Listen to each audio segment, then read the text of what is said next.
अन्य मंत्रीगण, ambassadors, CEOs, सम्मानित अतिथिगण, अन्य सभी महानुभाव, देवी और सज्जनों, एनर्जी वीक के इस नए एडिशन में गोवा में दुनिया के करीब 125 देशों के प्रतिनिधि जुटे हैं।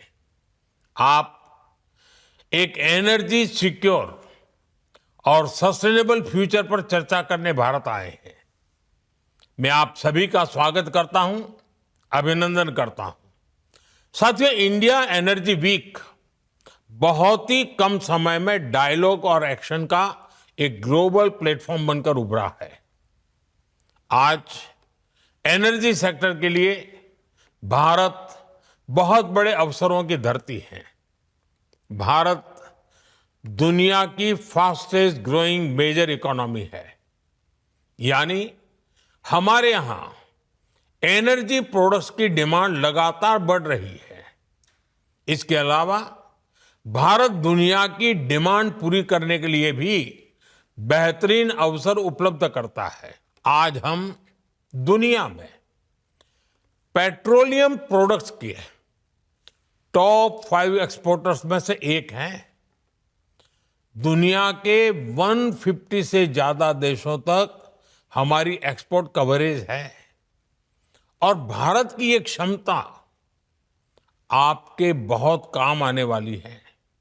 इसलिए एनर्जी वीक का ये प्लेटफॉर्म हमारी पार्टनरशिप को एक्सप्लोर करने का बहुत ही उत्तम स्थान है।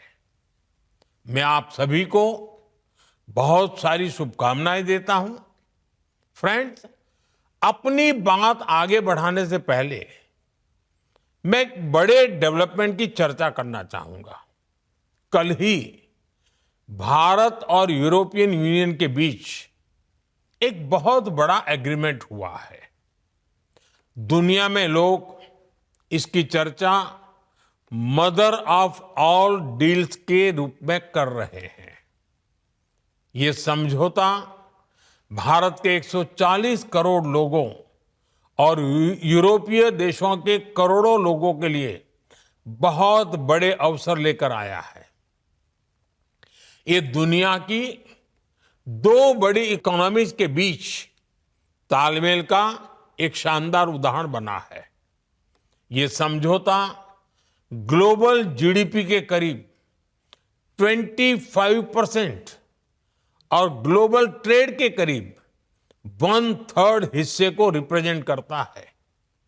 ये समझौता ट्रेड के साथ साथ डेमोक्रेसी और रूल ऑफ लॉ के प्रति हमारे शेयर्ड कमिटमेंट को भी सशक्त करता है।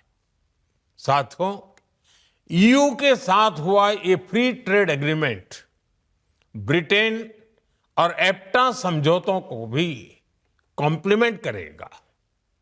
इससे ट्रेड और ग्लोबल सप्लाई चेन दोनों को मजबूती मिलेगी। मैं भारत के नौजवानों को, सभी देशवासियों को इसके लिए बहुत बहुत बधाई देता हूं।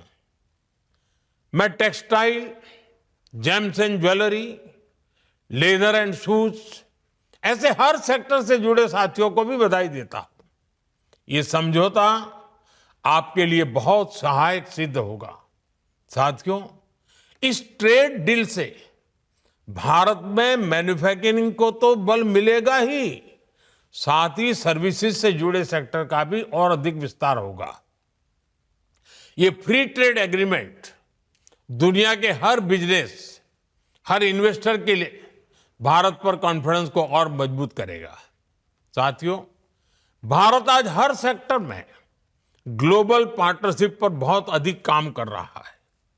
मैं अगर एनर्जी सेक्टर की ही चर्चा करूं तो यहां एनर्जी वैल्यू चेन से जुड़े हुए अलग अलग क्षेत्रों में निवेश की बहुत संभावनाएं हैं। आप एक्सप्लोरेशन का ही क्षेत्र ले लीजिए। भारत ने अपने एक्सप्लोरेशन सेक्टर को काफी ओपन कर दिया है। आपको हमारे डीप सी एक्सप्लोरेशन से जुड़े समुद्र मंथन मिशन की भी जानकारी है। हम इस दशक के अंत तक अपने ऑयल एंड गैस सेक्टर में इन्वेस्टमेंट को 100 बिलियन डॉलर्स तक ले जाने का प्रयास कर रहे हैं। हमारा लक्ष्य एक्सप्लोरेशन के दायरे को भी 1 मिलियन स्क्वायर किलोमीटर तक विस्तार करने का है। इसी सोच के साथ हमारे यहां 170 से अधिक ब्लॉक्स को अवार्ड किया जा चुका है। अंडमान निकोबार का बेसिन भी हमारी नेक्स्ट हाइड्रोकार्बन हब बन रहा है। साथियों, हमने एक्सप्लोरेशन सेक्टर में काफी रिफॉर्म्स भी किए हैं। नो गो एरिया बहुत कम कर दिया गया है।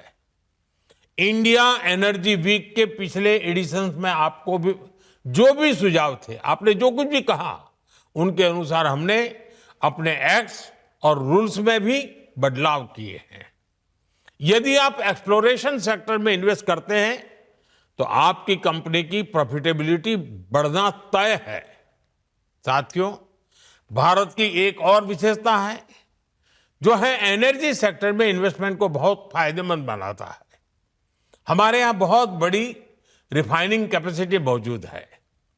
हम रिफाइनिंग कैपेसिटी के मामले में विश्व में दूसरे स्थान पर है। जल्द ही हम दुनिया में पहले नंबर पर होंगे। आज भारत की रिफाइनिंग कैपेसिटी करीब 260 MMTPA की है। इसे 300 MMTPA के ऊपर ले जाने के लिए निरंतर प्रयास हो रहा है। ये इन्वेस्टर्स के लिए बहुत बड़ा एडवांटेज है। साथियों, भारत में LNG की डिमांड भी निरंतर बढ़ रही है। हमने अपनी टोटल एनर्जी डिमांड का 15% LNG से पूरा करने का लक्ष्य रखा है। इसलिए हमें LNG के पूरे वैल्यू चेन पर काम करने की आवश्यकता है। आज भारत ट्रांसपोर्टेशन पर भी बहुत बड़े स्तर पर काम कर रहा है। LNG ट्रांसपोर्टेशन के लिए जिन वेसल्स की जरूरत है, हम उन्हें भारत में ही बनाने पर काम कर रहे हैं। हाल में ही भारत में शिप बिल्डिंग के लिए 70,000 करोड़ रुपए का प्रोग्राम शुरू किया गया है। साथ ही LNG के लिए देश के पोर्ट्स पर टर्मिनल के निर्माण में भी निवेश की अनेक संभावनाएं हैं। रीगैसिफिकेशन से जुड़े प्रोजेक्ट्स में भी आपके लिए इन्वेस्ट करने की बड़ी संभावनाएं बन रही है। साथियों, LNG के ट्रांसपोर्टेशन के लिए भारत में बहुत बड़ी पाइपलाइन की भी अब जरूरत है। बीते सालों में इस पर हमने बहुत निवेश किया है, लेकिन अभी भी बहुत बड़े पैमाने पर इन्वेस्टमेंट के लिए संभावनाएं हैं। आज भारत के कई शहरों में सिटी गैस डिस्ट्रीब्यूशन का नेटवर्क पहुंच चुका है और हम तेजी से अन्य शहरों में भी इससे जोड़ रहे हैं। सिटी गैस डिस्ट्रीब्यूशन भी आपके निवेश के लिए बहुत ही आकर्षक क्षेत्र है। साथियों, भारत की इतनी बड़ी जनसंख्या है, हमारी इकोनॉमी लगातार बढ़ रही है। ऐसे भारत में पेट्रोकेमिकल प्रोडक्ट्स की डिमांड भी लगातार बढ़ने वाली है। इसलिए हमें बहुत बड़े एनर्जी इंफ्रास्ट्रक्चर की आवश्यकता होगी और इसमें भी आपका इन्वेस्टमेंट आपको बहुत ग्रोथ देगा। इन सब के अलावा भारत में डाउनस्ट्रीम एक्टिविटीज में भी आपके लिए इन्वेस्टमेंट के बहुत मौके हैं। साथियों, आज का भारत रिफॉर्म्स एक्सप्रेस पर सवार है और हर सेक्टर में तेजी से रिफॉर्म्स कर रहा है। हम डोमेस्टिक हाइड्रोकार्बन को सशक्त करने के लिए रिफॉर्म्स कर रहे हैं और ग्लोबल कोलैबोरेशन के लिए ट्रांसपेरेंट और इन्वेस्टर फ्रेंडली एनवायरनमेंट बना रहे हैं। भारत अब एनर्जी सिक्योरिटी से आगे बढ़कर एनर्जी इंडिपेंडेंस के मिशन पर काम कर रहा है। भारत एक ऐसा एनर्जी सेक्टर इकोसिस्टम डेवलप कर रहा है जो भारत की लोकल डिमांड को पूरा कर सके और एफोर्डेबल रिफाइनिंग और ट्रांसपोर्टेशन सॉल्यूशन से दुनिया के लिए एक्सपोर्ट भी बहुत ही कॉम्पिटिटिव हो।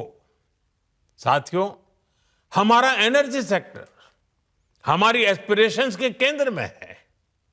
इसमें $500 बिलियन की इन्वेस्टमेंट अपॉर्चुनिटीज है। इसलिए मेरा आह्वान है, make in India, innovate in India, scale with India, invest in India. इसी आग्रह के साथ मैं आप सभी को इंडिया एनर्जी वीक की अनेक अनेक शुभकामनाएं देता हूं। बहुत बहुत धन्यवाद।